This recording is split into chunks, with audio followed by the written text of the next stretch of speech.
What's up? What's up? We did it. This is No Homo with Jonathan and Tom. I'm Jonathan. I'm Tom. What's the good news, brother Tom? Yeah, hit us This with is episode number 18. We are graduating high school. We are. We just got accepted into college. We can vote now. Yeah. We can get enlisted. Is that what it's called? Drafted. Drafted. That's right. Yeah. And we are recording this episode on Monday, October 20th. And a lot of states we know we're legal in a lot of ways, and in some states we've been legal for many years. Anyway, What does that mean? Didn't some states just lower the age of consent to like 14? Really? Let's not get into it right now. Yes, it's gross. It's I didn't know gnarly. that. It's release the files. Anyway, yes. Yeah, somewhere in the South, I bet. Mm-hmm. Yeah, yikes. Probably. What are you wearing? What is this look? What? This whole thing? Oh, this whole thing? I don't know if you knew, but I'm a runner. I'm a runner. Yeah. What was that? I ran a half marathon this weekend for the first time ever. I ran it. I don't know if you could call it the whole thing running, but I didn't walk any. I was at a jogging pace. I ran a half marathon, 13.1 miles in 2 hours and 16 minutes and 37 seconds. Wow. Which, it was incredibly difficult. I mean, it is supposed to be, but it was. I'm a runner now, you know? There's just What is no a turning half back. marathon again? Like, not like the whole New York Marathon, but half of it? Yes, it is. Well, also, you know that the marathon is like marathons happen all over the place. It's just 26.2 miles. Yeah, the length is always the same. Yes. So Yeah. so then a half marathon is 13.1 miles. You ran 13 miles. I did. 0.1. Don't forget the 0.1 was actually the worst part of it. The 0.1 was the hardest part. Where was this? In Long Island, with some friends out there. And they run a couple. They run pretty frequently, and they were kind enough to stay like with me most of the time. And then the last couple of miles, he took off. He's a nice leggy gentleman that runs pretty fast. Who's this? So I'm not going to talk about that right now. He doesn't want to be famous yet. Who are these runner friends that I don't know about? Wow. You would remember him from one of the rugged days of building things here at the house. He's one of my rugged manly friends from Long Island. Yeah. Did you win? Did I win? No, you and Caleb, you and my 6-year-old son are like, I was trying to get him. I was telling him about the race, and he was like, "Well, Dad, you should win." And I was like, "Buddy, I'm just working on finishing." It's just like, "Well, you should try to win." Okay, That's so cute. I just killed that story. No. I mean, I appreciate anyone who thinks that I might have a chance at winning a half marathon. I won my personal race with I'm guessing, 87-year-old man that I ran next to for like the last few miles. It was hard, and I mean the last few miles were awful, and it was like in the middle of kind of nowhere, so there's no crowd, there's no nothing. It's just like you and your thoughts after 10 and a half, 11 miles. You just got a little bit more to go, but you can't see where the finish line, you can't see the people yet. You're just kind of like in nowhere, and it's spread out a lot by that point, so you're not really in a crowd because people have really paced out. And I came upon this man who was old, but this means he's been ahead of me for 10 and a half miles. And I thought to myself, I was starting to die. I was starting to feel horrible. And I thought, okay, but like, and clearly he's trained. He's done a good job with this. He's lived some kind of life that has made him fit enough for this. But I thought, I'm not fucking losing to this guy now that I can see this right here and now. And so I got a little bit, and I got ahead of him. And I'm pretty sure he looked at me and thought the exact same thing, because for the last mile and a half, we really were, and I'm talking to the finish line, we were just like edging in and out. Like it was a Seabiscuit kind of neck and neck kind of photo finish. And it was this, the finish line is like a big, it's like an oasis. You can see it in the future. You're like, I can get there. So you kind of like gear up, to show out for that last little bit. And then I realized as I got closer, and my body was hanging on by a thread. But as I got closer, I could see all the people, and there was like a big archway to lead you into the last like 10th of a mile and go through the people. The finish line was like around the corner, like around a curve. And my body was calculating like just enough time to get to where I thought it was. And I almost fell apart. I almost crawled across the finish line. It became like such a hobble walk to get, it was rough. But I did it. I'm a runner now. Wow. So you can. Is that the longest you've ever run? By 13.1 miles, yes. I've run. I mean, no. Sorry, that's by Wow. by 3.1 miles. Yeah, I've run 10 miles before. Is that a thing, to do a marathon and run a distance you've never run before? Is that what people do, or?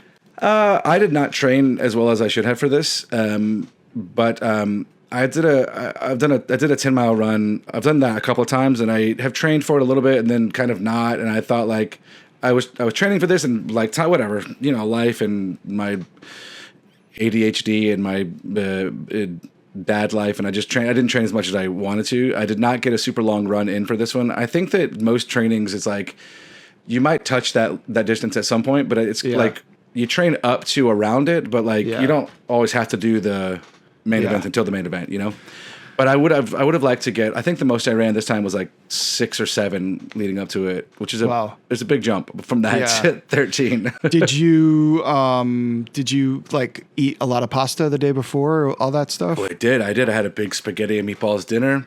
Nice. I carved up. What about the pooping the pants while you're running? Is that a thing? No, but I did wonder if I was I was not gonna pee my pants, but I considered having to stop to pee for a minute, and then then I kind of past the point. It's in Long Island. It ends up on the what's it, Robert Moses, whatever, like the highway out there. And there's like bridges, so it's kind of beautiful. Oh but yeah, that's also where the guy dumped miserable. the bodies. Yeah. Oh. Wow, yeah. Okay. Yeah.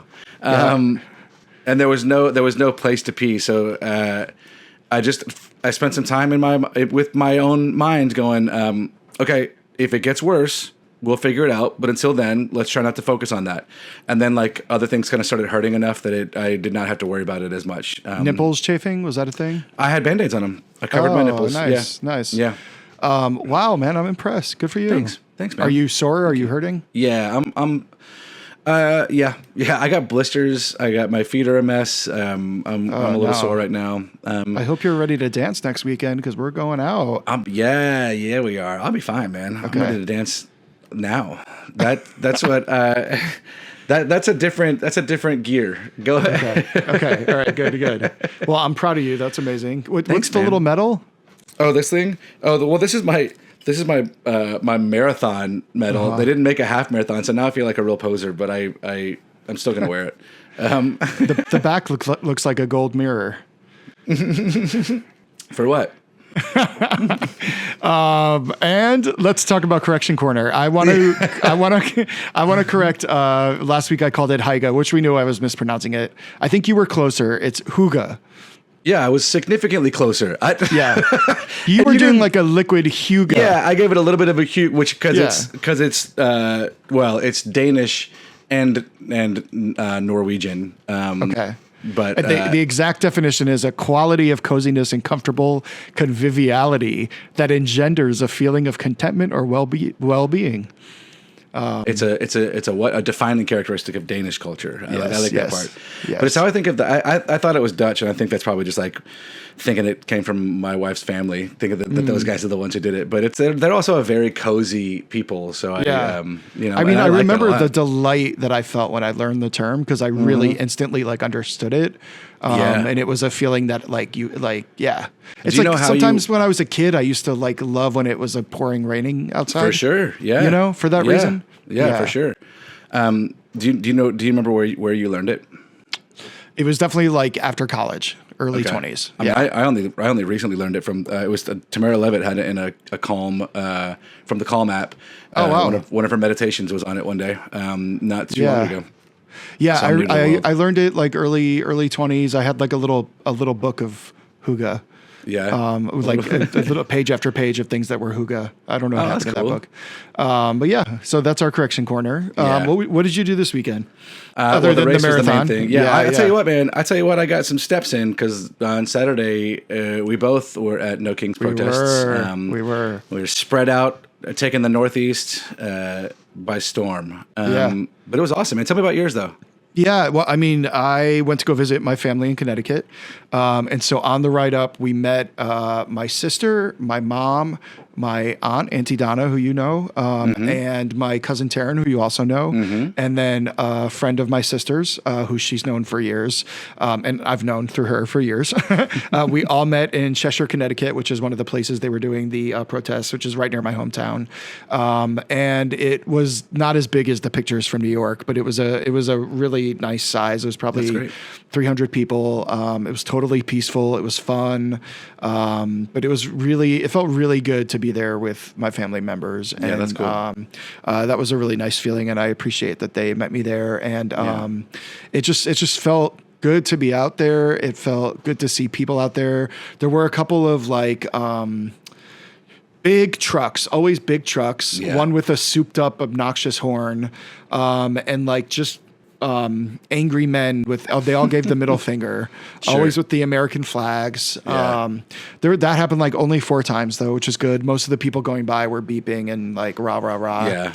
So what about you? Those guys have come so far around. They're pro king now. They prefer dictatorship. It's just incredible. I was in Manhattan at the Times Square rally.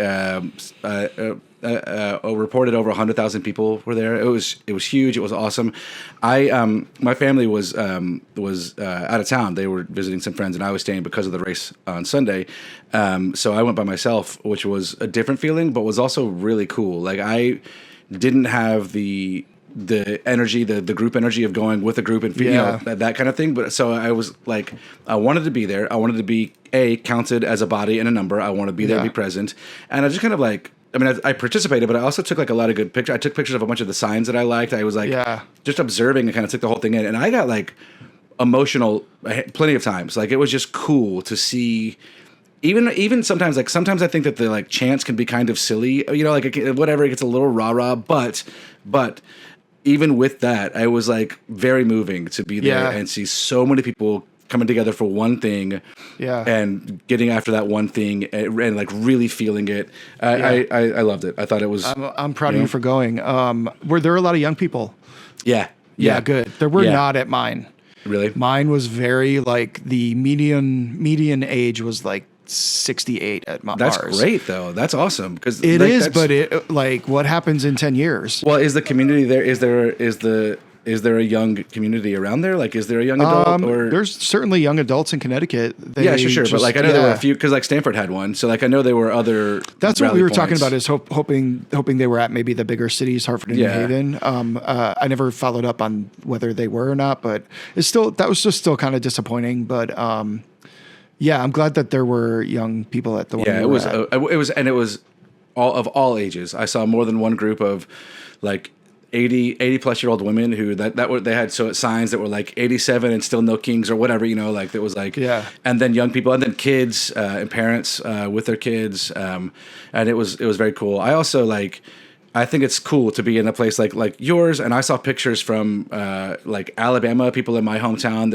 it's a smaller, and that's like in a tough spot to be, that's still somehow has become also a pro king kind of area. But it was really cool to see people that I know. I think it's cool at these smaller rallies in these smaller towns to still show up. Like it's kind of easy to get into Manhattan and like join and get like be a part of 100,000 people. Does not take like that much. Like I didn't have to steel myself up to go be there with 100,000 people. If you're there, totally. 50, 60 people, like that's pretty cool, Yeah, even 100 or so, like, cool. Yeah, that takes courage. Yeah, I do. There's a lot of fear in going. I know, like, I think some of my family members were worried about violence, maybe going, and if they'd be at risk, and so it does. But that number that I've brought up on a previous podcast, this is kind of a correction corner. It is 3.5%. I think I got it right when I brought it up before. There was a study that was done, and it's a concept that states that when 3.5% of the population of a country protests nonviolently against a government, that government is likely to fall from power. The estimates are that 2.06% of the population protested this last weekend, which is better than the last No Kings, which was 1.7, but we're still not there. Though they do estimate that it was about 4% of the number of people that voted. So that's a good sign. But it is. You don't even need to make a sign. You don't even need to raise your voice. Just showing up, showing that you're being in those pictures and being part of those crowds of people. Like, Well, good for you, man. That's awesome. Yeah, you too, man. Yes. So I Yeah, sorry. Go ahead. I was just going to keep going on about my weekend. Go, do it. Tell me about it. Blah blah blah. Me. Tell me. I went home to see my family, which was really nice. We had the protest, and then we went back to my sister's house and got to see some family members I haven't seen for a while. And then my aunt, Auntie Donna, who you know and have met a bunch of times, revealed to me that she's now watched every episode, which was really exciting, and she had really nice things to say. So thank you, Auntie Donna. I appreciate the support. Thanks, Auntie Donna. Hi. And, that's cool. Yeah, so that was my weekend. And then Friday, before we left town, we saw Ragtime at Lincoln Center, which has a special place in my heart. I directed it once, so you were in it. You played Harry Houdini for me. I did. So I was very excited to see it. I missed it when they did this production at City Center last year as like a more pared down version. So same director, same cast. And I will say that I cried a bunch. I stood up and applauded, joined many people standing up to applaud after Wheels for a Dream. Really? Joshua Henry is unbelievable. I mean, what a dude. Yeah, and like it's so nice to see him it's nice when people like the right role and the right age hit at the right time. I hope he wins a Tony for the first time for this. It'll be hard because I don't think this will make it till the spring. But it's at Lincoln Center, so they have a whole season. But I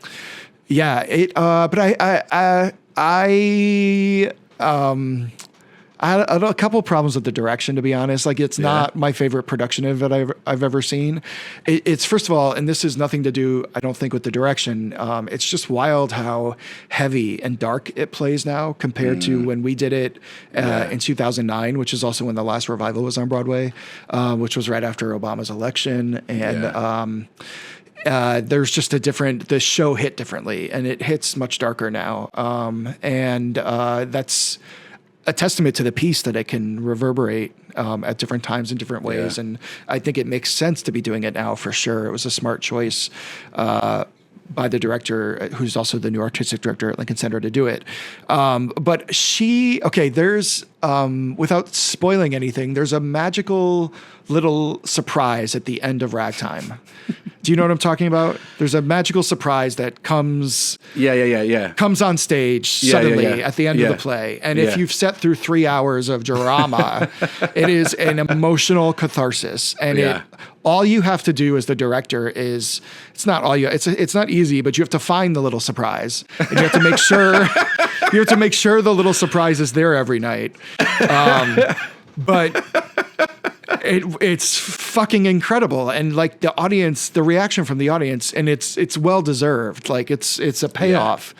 Well, the show, the lights come on, the opening music starts, and the little surprise runs on stage in the first 0.2 seconds of the play, and my heart dropped into my stomach, and I don't think she ever really got me back.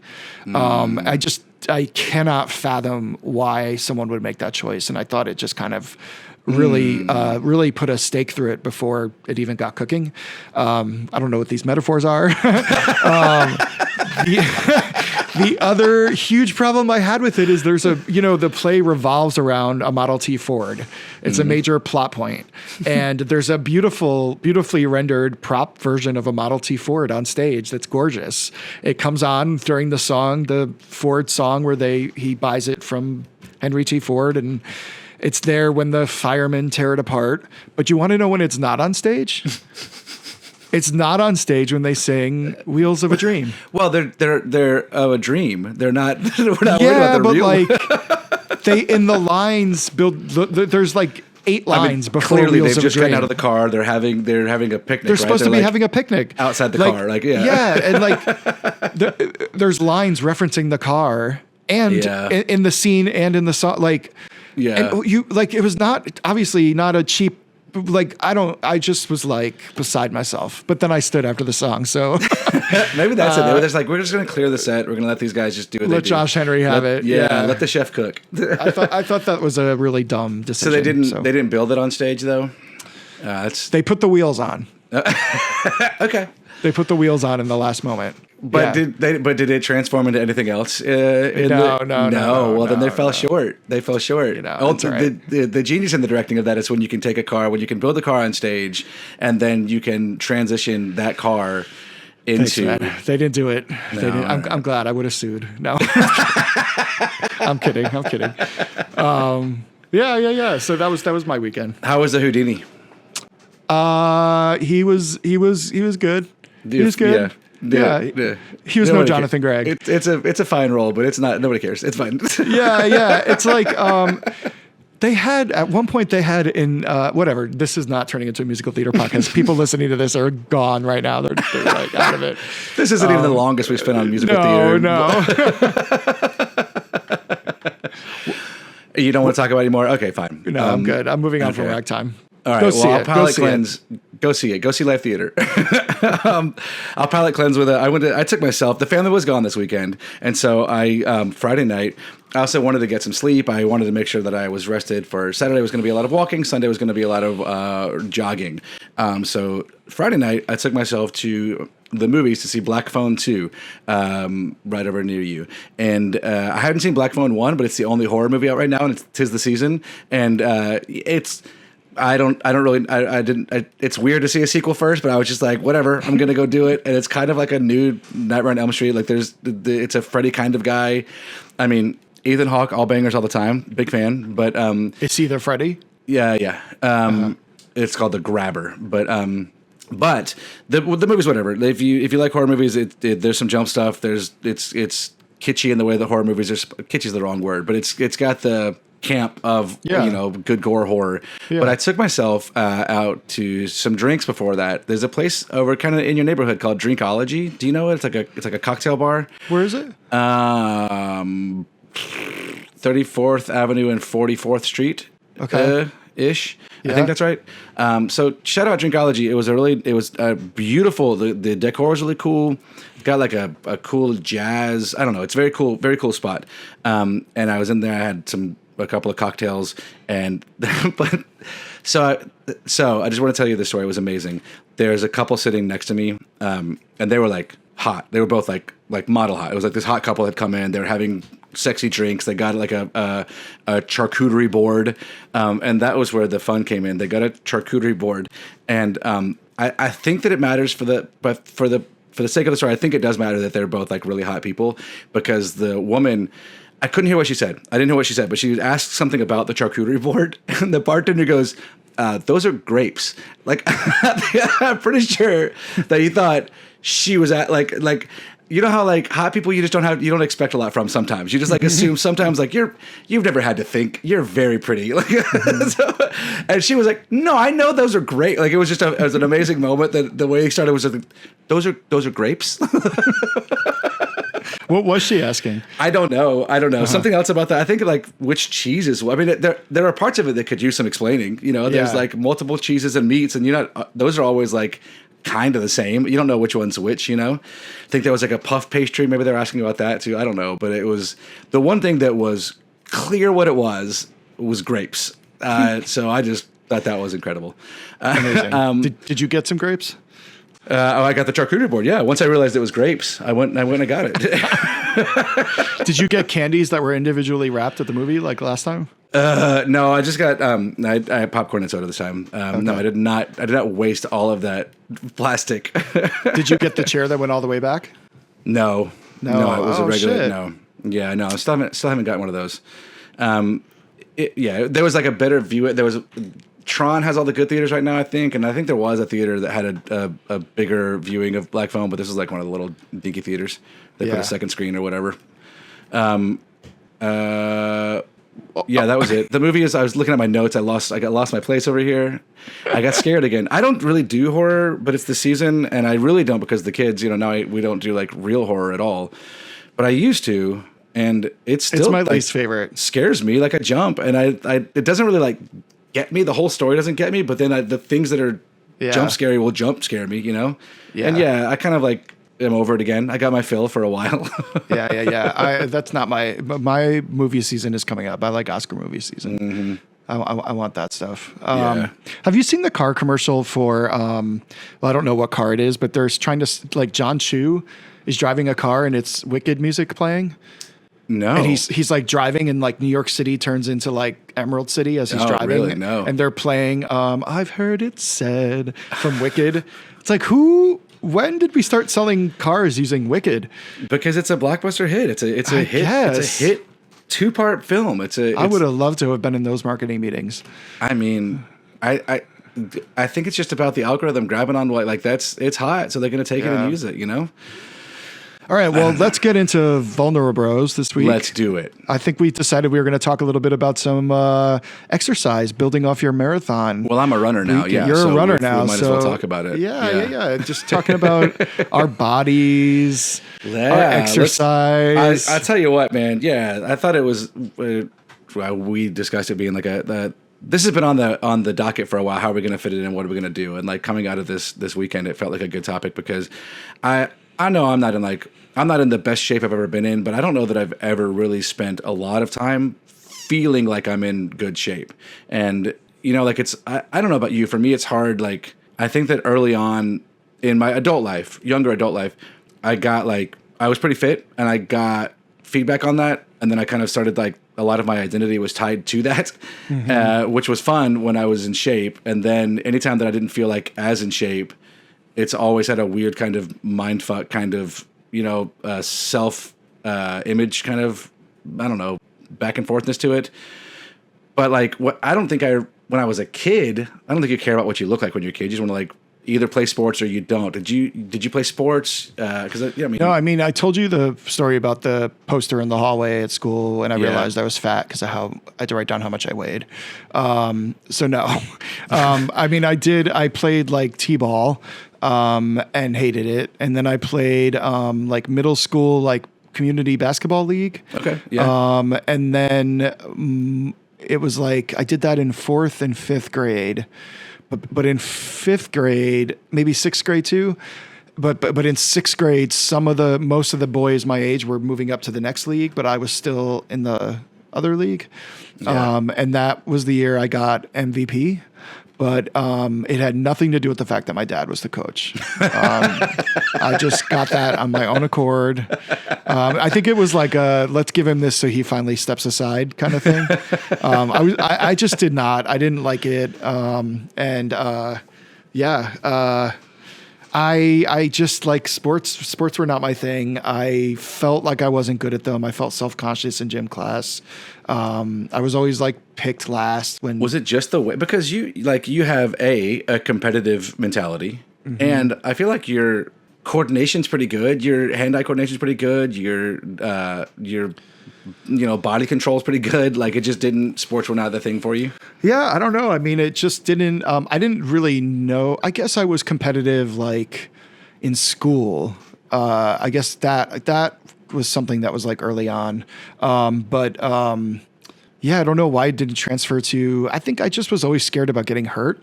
And so I was like a little bit of a pussy in that way. Can you say that? I'm saying it. Fuck that. Yeah. It's my podcast. You can say it. Yeah. I don't know. I also I have been in physical therapy off and on for a couple of years now because I have like back issues. I have like herniated discs. So I've been like learning a lot about my body through that process. And I have like hip dysplasia that I was born with. I actually like the first year out of when I was born, I had to wear like a leg brace to correct the hip dysplasia. So I'd like wear that when I was sleeping. But it's not like fully corrected. So it's just like if I lay down flat on the bed, like one of my legs falls open more than the other, which is common. I think everybody has that to a degree, but mine's just more pronounced. Yeah. So I don't know. I kind of have like a little bit of a conjecture that's like, the physical therapist told me like, yeah, it makes sense that you don't like running because it's just never going to feel good. And running I've never been a runner. There was a time when I could run like, I think I got up to running like 2 miles once at the gym in my early 20s, but that was the most, and I didn't like it even then. Yeah. So I try to do my cardio other ways. I love to bike. I Peloton. I think you can. Yeah, shout out Peloton. Yeah, we can see that back there. We can see that. So yeah, but I don't know. That could just be in my head. I don't have any proof that that's true. No, I think we take it. I think that's true. I think that if it weren't for that, you've got star athlete written all over you. Thank you. I mean, I think it's funny, like, for me, I liked sports growing up. I liked sports growing up. Now that I look back on it, I think like I was good, not great at all of them. I played pretty regularly, but I'm kind of the same way. Like when everyone started getting onto the school teams, like I played city baseball, I played pee wee football, I played rec league soccer, I played rec league basketball. But then you get into middle school and high school, and everyone starts joining the school teams. You try out for these teams, you join the teams, and I wasn't on any of my school teams. Part of it was like. In high school, like the musical theater rehearsals conflicted with a lot of the sports, and it couldn't do both. But also part of it was like I was not going to be that. I was not that good of an athlete. I was good enough to be a rec league athlete, and I think looking back on it, like I know I talked about it here with like dance before, choosing sports over dance, and that being because of more social pressure than like the athletics of it. And I honestly, I think if I had committed sooner to just like accepting that I was kind of nerdy and liked theater, I could have been thriving more in both academics and theater. But I was like, I'm a boy in the South and I play sports, and this is what I do with my summer. This is what I do with my my seasonal sports. This is how it works. And it's just like that was almost more like the social aspect than the drive of sports. And then I was like, I was not fat. I was skinny. I was short and skinny and got, picked on plenty. And not just Luke Barnes, but in high school, it was like actual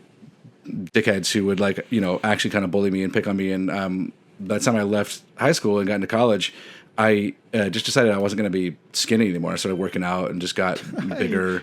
And who's that? I couldn't see which one it was. Hi, Chips. Did you hear me out? She announced her entrance. Hi. She gets mad at the mic. She's not want to speak. Yeah. But yeah, it was kind of like I don't know. It started coming from a place where, like I want to be stronger, but then like I was saying, like I got stronger, and then I got positive feedback from it and loved it, and so then it was like as much vanity as it was anything else. And I think that like, and also I CrossFitted for a while, and there was a time when before kids, and I was like a sometimes working actor, which meant I had hours a day to spend at the gym if I wanted to, and so I was in pretty good shape at that point. Yeah, and like woof. The CrossFit community is its own kind of like. That was the best you'd ever looked until you got kind of fat, and then that was the best you ever looked. Like we loved Fat Jonathan in this house. Yeah, I appreciate that. It's hard for me to accept that one. I remember I going to Pride 2 years ago, maybe it was 3, I don't remember. Sometime in the recent past, not this year, but one of all your prides, they just blend together. They all blend together. But I had been on keto and I had lost a bunch of weight, and more than one of your friends was like, "Why did you do that?" Yeah. Yeah, body issues in the gay community are so fucked up. I mean, that was really like in my 30s when I really started going to the gym and noticing a difference in how I was received in the gay community, and like the sex I was having and the kind of guys I was having sex with. I was like, oh, I need to keep doing this. This is paying off. Which is fucked up, but it's true. But there's, there's also so many different types of gay men, and we love to categorize ourselves. But it's funny, like you can get away with, if you're cute enough and hot enough, you can get away with not working out at all when you're in your 20s as a gay man. And that very quickly fades away. That does not age well in the gay community. And so then there's limited routes you can go as you get older as a gay man.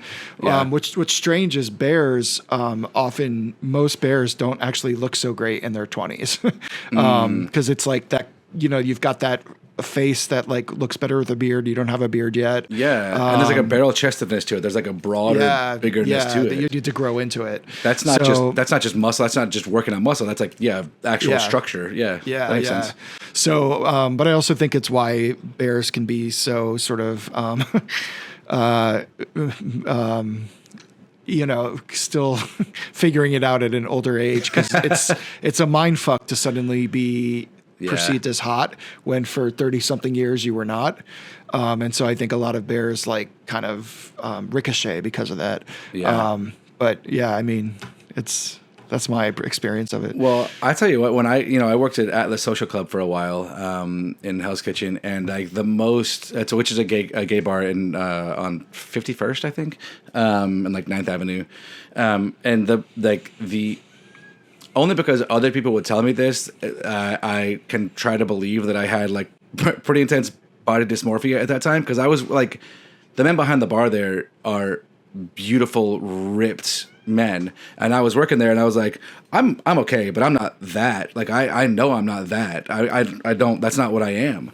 And so that was like always such a weird comparison. And the gay guys that would come in there, and it was like, I felt like I was like the funny one behind the bar, you know, like there's like the hot guys, and then there's like yeah, and also like the straight one, which won me a lot of points, you know, like that it was easy to get attention for that. But as far as like just aesthetics goes, I was always like, I mean, this is not. I'm trying so hard, and I am not these guys at all.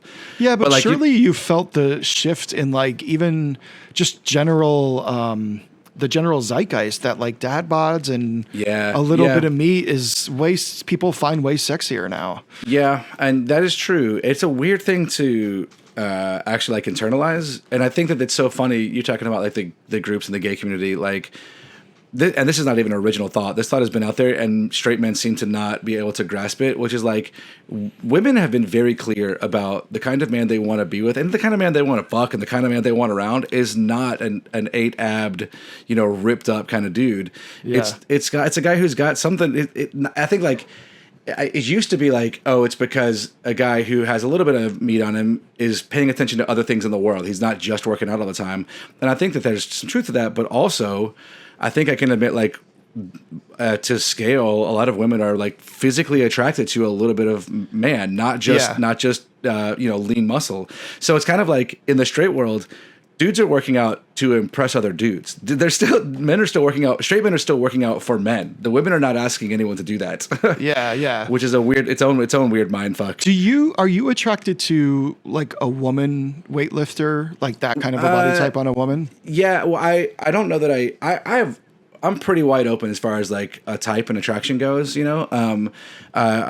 I can find a lot of different things attractive, but I think also because of my CrossFit time, there were just like gorgeous women who looked great in a dress and then could lift incredible amounts of weight and looked strong. And I'm all sure I can get into that. Like it became, I don't know if like, there are some hot women who are super jacked that yes are hot no matter what I can find myself attracted to all the time, and then there are others that like maybe I wouldn't be as physically attracted, but then when I watch them do something like I watch them perform something impressive, I'm like, that's fucking insane, that's incredible, like that's very hot, and it might not be like horny hot, but it is like that's very impressive that you can do that. It makes it hot, Yeah.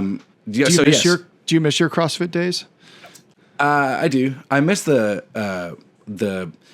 it's kind of I mean, I know everyone jokes about it being kind of culty, and it is, but it's a group of people. I mean, there are some upsides to a cult, they take a turn eventually, but there are some upsides. Why is it so culty? Like, break it down for us.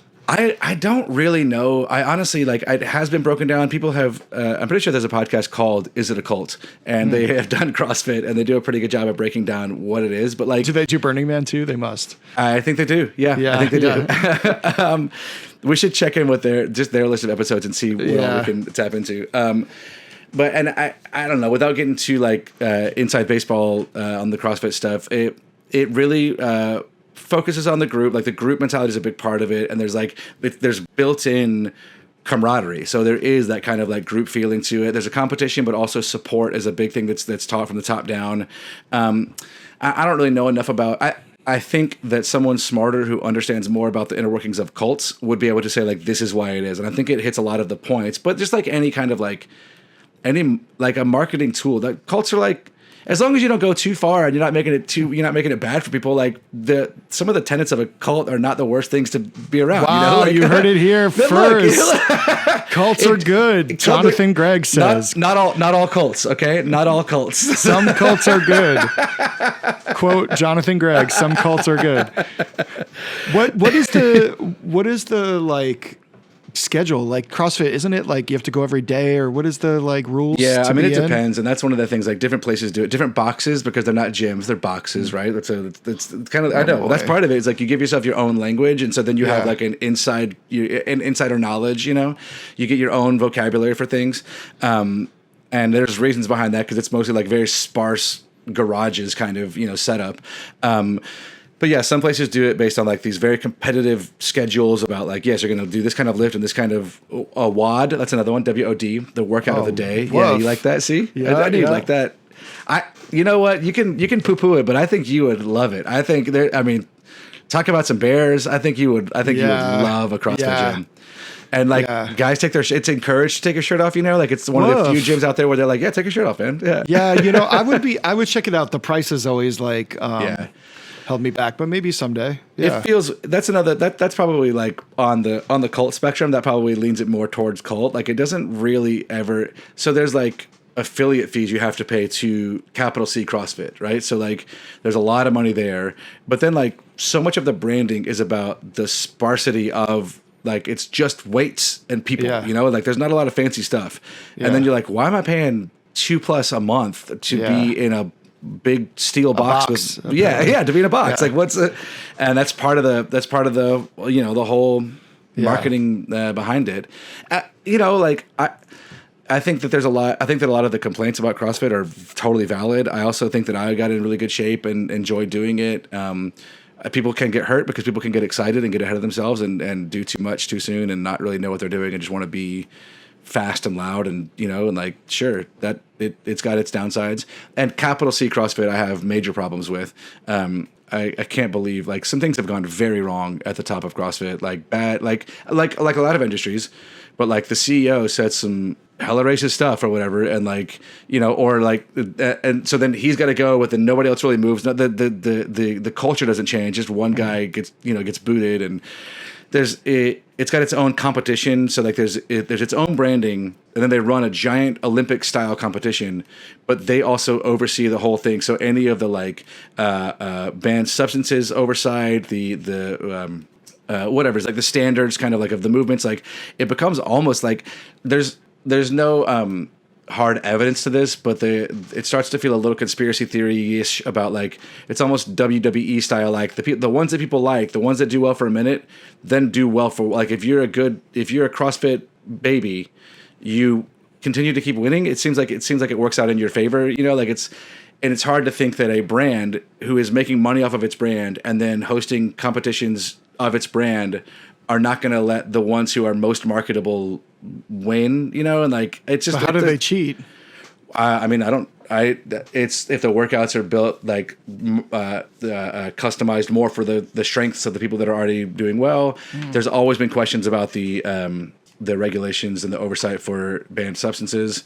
I don't know. All of that is like things that people will jibber jabber about, and I don't know that there's any backing to it, but it's also like makes sense to jibber jabber. But go after you finish all of our episodes, go listen to I think it's called Is It a Cult? Is It a Cult? It'll be in the corrections corner next week. They'll do a better job than I just did. Amazing. All right, well, you know what it's time for? I do. Who would you fight? Who would you fight? Pow pow. Ooh, wow. I love it. I love it. Yeah. It was a little different. I love it. You go first. I honestly don't know if I remember the original melody anymore. I've done so many alternate melodies now. It's just, We're going to layer it all together, though. We're going to take all of them and layer it into an 18-part harmony. Ooh. I am going to fight water parks. I'm going to fight water parks. They're disgusting. Why do you hate fun? You hate fun. I don't. I love fun. You know I love fun.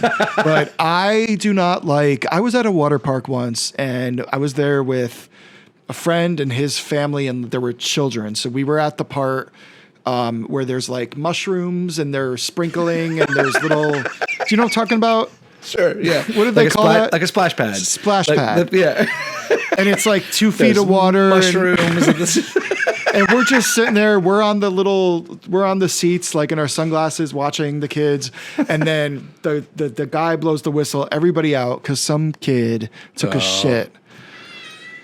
See, even Chips didn't like that either. Did you hear that? She said no, she didn't like it. So some kid took, and then the water slides. Yeah. I have some videos that come across my feeds of dangerous things on the water slides, and we are not meant to be going. Remember, we went to that Yeah. That was not exactly a water park. What was I it wondered called? if that was going to be on the list. Brownstone Brownstone Water Park. It's a water park. It was a water park. It was in Brownstone Quarry, which is where all the brownstone for the brownstones in Brooklyn came from, until a fucking flash flood flooded that quarry and killed everyone that was there. Killed all the workers. Yes. Just flooded them. And then they put a water park in. And I think we learned all that when I was reading the Wikipedia on the ride home to try and figure out how many people died there. Oh my God. We had this suspension of disbelief, I guess, that you just trust and now clearly you don't. You've been doing your research and you don't anymore. But like at the time we were young and naive and thought, well, if this place is still open, clearly people aren't getting hurt and dying here. This must be working. They're somehow affording the insurance. They're not getting closed down. So this is safe. Because the rides there were janky. The slides were janky. The rope swings were giant and crazy. None of it's safe. And like Action Park, the HBO documentary about the park in New Jersey, terrifying. Watch that. Oh yeah, okay. But I do want to carve out. So I'm fighting water parks, but I have a carve out for lazy rivers. I love a lazy river. I am fine for lazy rivers to continue. I love nothing more than a lazy river. Why do you don't like lazy rivers? They're the dumbest part of a water park. They're nothing. You could just float with your friends. If you could have a drink, all the better. They're so fun. I love a lazy river. So special carve out for lazy rivers. I love that. We took the kids to a water park this summer, and it was like kind of small. I mean, it was fine. And I really thought Caleb would want to ride rides, and he was like, nope. He did not want to do real slides. Smart boy. Yeah, he did not want to do it. All right, I want to fight. It's funny that you said that documentary because I want to fight the HBO Max app or the Max or whatever that thing is called now. Yeah. Whatever it is, the artist formerly known as HBO, the app is like, I don't know if there's some kind of like genius behind that. They're like somehow it's like they'll stay on here more if they can never find what they're looking for. I don't know if there's like some kind of smart something behind it, but it seems like a bunch of dumbasses just like threw app pieces at an app and like the continue watching, the like how to skip episodes. It's the most insane. It drives me crazy. I would stop watching. I mean, I won't because they end up making good television. HBO continues to make high caliber television, but I wish that they weren't making such good television because I hate that app so much. I want to fight that app. That's a good one. All right. Thanks. Fix it, HBO. Fix it. Yeah, fix it, whoever you are. Bro, this is the hottest you've ever looked. I think it's the marathon. It's the marathon. It's the badge. What's it called? The medal. It's called the Golden Mirror. It would have been nice to see just that with no shirt. Okay. Well, in the Patreon. In the Patreon. All right. I'll read us out. Okay. Thank you for listening. If you enjoyed this episode, make sure to like and subscribe to No Homo with Jonathan and Tom on all podcast platforms and YouTube. Graphics and music by Matt Ladner, and a cursory thanks to Jen Dorenbosch and Naquan Williams. The opinions expressed in this podcast are solely those of the hosts and are intended for entertainment purposes only. Booyah! Beautiful. You're back in it. Back in the saddle. Man. Nice word. Thanks. Cursory was Love a good you. call. I like that. I love you. Bye.